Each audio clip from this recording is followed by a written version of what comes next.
Hello, नमस्ते, आदाब, सत श्री अकाल। केम छो और केमन आछो? और न्यू न्यू कहानी को देखने के लिए आप सब मेरा प्ले लिस्ट चेक कर सकते हो। और आज की कहानी का शुरुआत होता है एक घनी अंधेरी काली रात, तेज बारिश के साथ, जहां सड़क किनारे हम एक गंदे से गुड्डे को देखते हैं जो धूल और कीचड़ के कारण गंदा हो चुका है। और ये गुड्डा एक भूतिया गुड्डा है। हाँ, आप लोगों ने बिल्कुल सही सुना, एक भूतिया गुड्डा। तो ये गुड्डा कहता है कि मैं एक आत्मा हूँ जो एक लंबे समय से इस गुड्डे के अंदर रहता हूँ। मैं आते जाते लोगों के ऊपर जादू करता हूँ, जिससे लोग मजबूर हो जाते हैं मुझे उठाकर अपने साथ अपने घर ले जाने के लिए। और जब लोग मुझे अपने साथ अपने घर लेकर जाते हैं, मैं उन्हें इतना डर दिखाता हूँ कि लोग दोबारा मजबूर हो जाते हैं मुझे बाहर फेंकने के लिए। ठीक उसी वक्त बारिश में हम एक लाल छतरी को लेकर एक 19-20 साल के लड़के को उसी सड़क में से जाता हुआ देखते हैं। और उस लड़के का नजर उस भूतिया गुड्डे के ऊपर पड़ता है और वो गुड्डा अपना जादू उस लड़के के ऊपर भी चलाता है। और वो लड़का तब उस भूतिया गुड्डे को उठाकर अपने साथ अपने घर लेकर चला आता है। वो लड़का आकर पहले तो अपना घर का लाइट ऑन करता है, फिर अपने साथ जो गुड्डा लेकर आया है उस गुड्डे को वो लड़का मुस्कुराते हुए देखने लगता है। पर ये भूतिया गुड्डा उस लड़के को भी डर दिखाने की कोशिश करता है। तब हम देख पाते हैं कि इस गुड्डे में से एक काला धुआं निकल रहा होता है। पर ये बात इस लड़के को समझ नहीं आता। इस लड़के को लगने लगता है कि शायद धूल जमने के कारण इस गुड्डे में से धूल निकल रहा हो। तब वो लड़का इस भूतिए गुड्डे को अपने साथ ले जाकर साबुन से रगड़ रगड़ के धो देता है।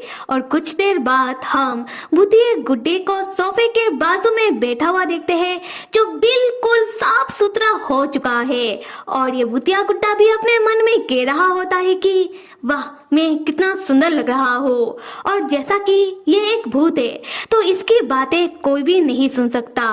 खैर, ये भूतिया गुड्डा तब उस लड़के से कह रहा होता है कि हे, तुम्हारा दिक्कत क्या है? हाँ, और देखो, तुमने मुझे धो धाकर इतना सुंदर बना दिया है, तो इसका मतलब ये नहीं कि मैं तुम्हें डर नहीं दिखाऊंगा। तब हम उस लड़के को देखते हैं जो उसी सोफे में बैठकर अपने लैपटॉप में कुछ देख रहा होता है। खैर, तब उस भूतिया गुड्डे का सर अपने आप उस लड़के के ओर मुड़ता है और वो भूतिया गुड्डा अपनी डरावनी आंखों से उस लड़के को घूरने लगता है। और वो लड़का भी इस चीज को नोटिस कर लेता है, पर उस लड़के को लगने लगता है कि शायद ये उसका वहम था। और वो लड़का इस भूतिए गुड्डे को देखकर कहता है कि क्या इस गुड्डे का सर अपने आप ही घूम रहा था? अरे नहीं, शायद मुझे ही दिखने में कुछ गलती हो गया। फिर वो लड़का मुस्कुराते हुए उस गुड्डे से पूछने लगता है कि क्या तुम भी मेरे साथ कार्टून फिल्म देखना चाहते हो? तो आओ हम दोनों एक साथ देखते हैं। और ये सुनकर तो भूतिया गुड्डा कहा मैं तुम्हें डर दिखा रहा हूँ और कहा तुम मुझे कार्टून फिल्म दिखा रहे हो। अगले सीन में वो लड़का अपने कमरे में सो रहा होता है और आधी रात में उसके कमरे के दरवाजे में नॉक नॉक की आवाज आती है। वो लड़का जागता है और सोचने लगता है कि घर में तो वो अकेला है, तो फिर कौन होगा। फिर वो लड़का जाकर अपने कमरे का दरवाजा खोलता है, पर बाहर तो कोई भी नहीं होता। ये देखकर वो लड़का कहता है कि शायद मैंने ही कुछ गलत सुना होगा।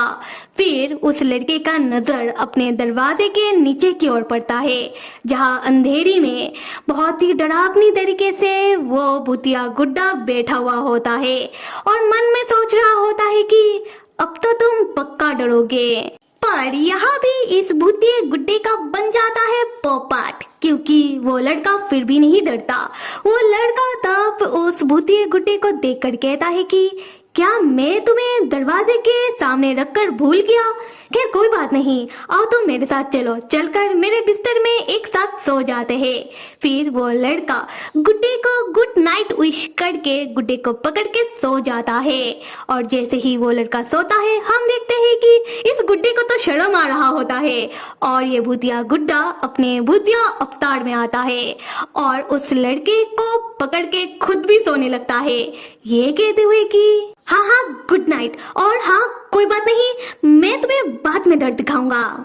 यहाँ से हमें भूतिया गुड्डे का पास्ट बताया जाता है और हम देखते हैं कि किसी ने इस गुड्डे को सड़क किनारे फेंक दिया होता है और तब ये गुड्डा बहुत ही मैला और फटा हुआ हालत में होता है और ये गुड्डा कहता है कि मैं एक भूत हूँ जो इस गुड्डे के अंदर रहता हूँ और मुझे उसके ऊपर बहुत गुस्सा है जिसने मुझे फेंक दिया, इसलिए मुझे हर एक इंसान के ऊपर बहुत गुस्सा है जो लोग मुझे फेंक देते हैं, इसलिए मैं चाहता हूँ कि लोग मुझे उठाकर अपने साथ अपने घर लेकर चले और जब लोग ऐसा करते हैं मैं लोगों को इतना डर दिखाता हूँ कि लोग मजबूर हो जाते हैं मुझसे अपना पीछा छुड़वाने के लिए और तब लोग दोबारा मुझे फेंक देते हैं। और यहाँ हमें एक और सीन दिखाया जाता है जहाँ ये भूतिया गुड्डा किसी को इतना डर दिखा रहा होता है कि वो बंदी तो डर के मारे चिल्ला रही होती है और तब फिर से इस भूतिया गुड्डे को फेंक दिया जाता है।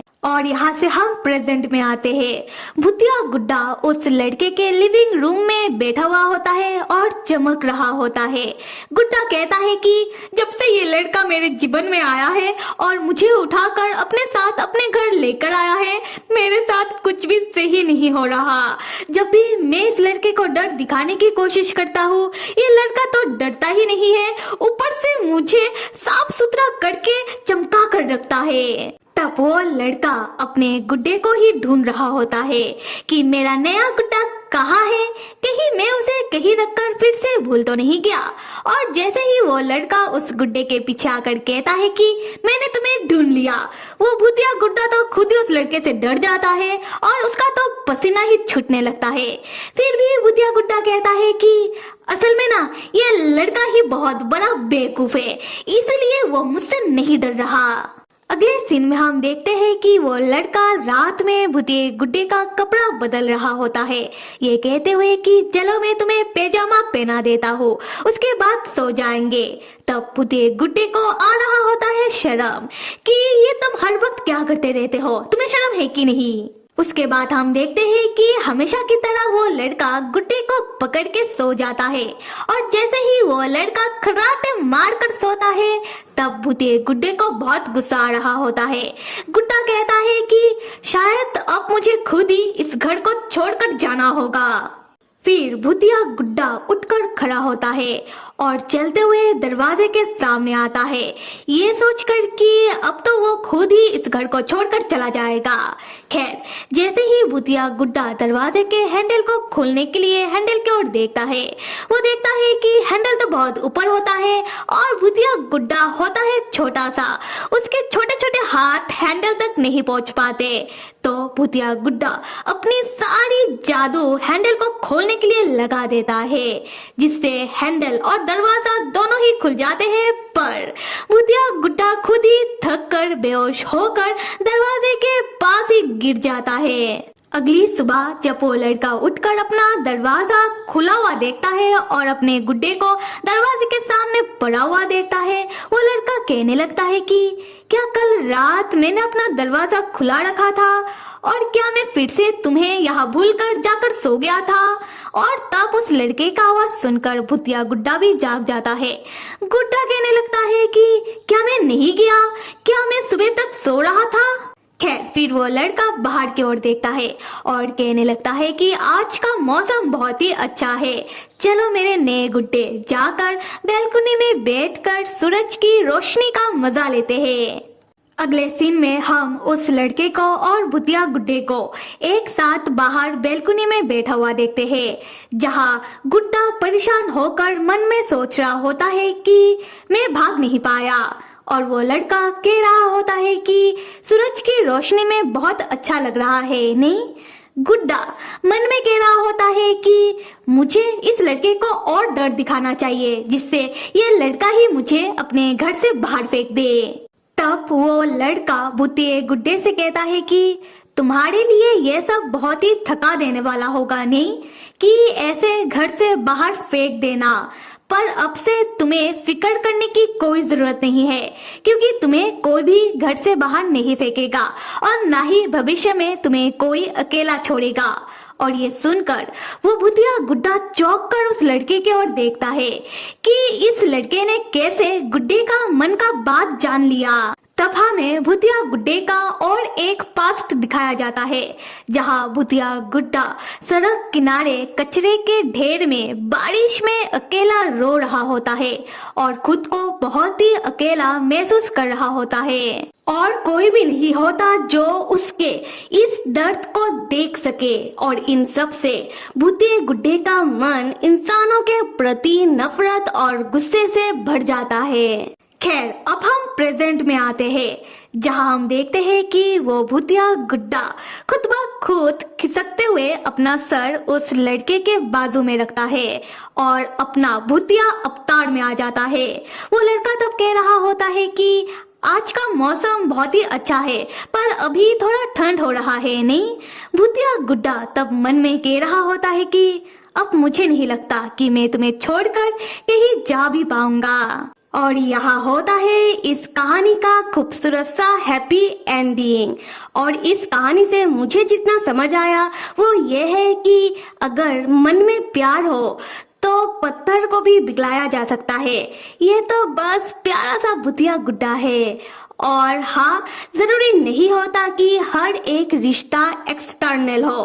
कुछ कुछ रिश्ते दिल से जुड़ जाते हैं तो कुछ कुछ रिश्ते आत्मा से जुड़े हुए होते हैं और इसे तो हम सोलमेट कहते हैं, राइट। और एक और बात कि इस कहानी में ये जो लड़का है इसका कोई भी नाम नहीं बताया गया, इसलिए मैंने बस इस लड़के को ये लड़का कह के बुलाया है। और मेरे प्यारे मित्रों, आप सब बताओ आप लोगों को ये कहानी कैसा लगा।